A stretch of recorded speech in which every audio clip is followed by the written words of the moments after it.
భారతదేశ సమగ్రాభివృద్ధిని దృష్టిలో పెట్టుకుని ప్రధానమంత్రి శ్రీ నరేంద్ర మోడీ గారి దార్శనికత మేరకు కేంద్ర ప్రభుత్వం ప్రతిపాదించిన ఆత్మనిర్భర్ వికసిత్ భారత్ సంకల్పానికి అనుగుణంగా మన రాష్ట్రం ఆర్థిక, సామాజిక, సాంస్కృతిక రంగాలలో మరింత బలోపేతం చేయాలని నిర్ణయించడమైనది. వికసిత్ భారత్ 2047 లక్ష్యాలకు అనుగుణంగా ఆంధ్రప్రదేశ్ను అన్ని రంగాలలో అగ్రగామిగా నిలపడం ఎన్డీఏ ప్రభుత్వ ప్రధాన ఉద్దేశం.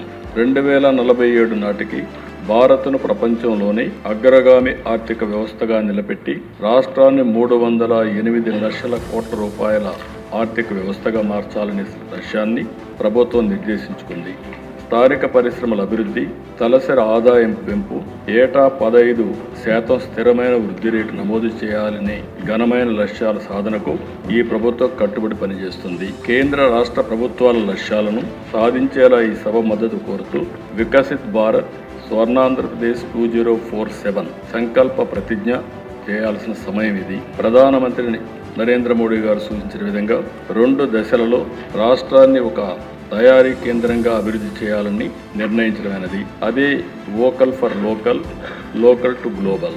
తొలి దశ వోకల్ ఫర్ లోకల్లో భాగంగా స్థానిక ఉత్పత్తులు పెంచడం, వాటికి ఒక బ్రాండ్ ఇమేజ్ను సృష్టించాలని నిర్ణయించాం.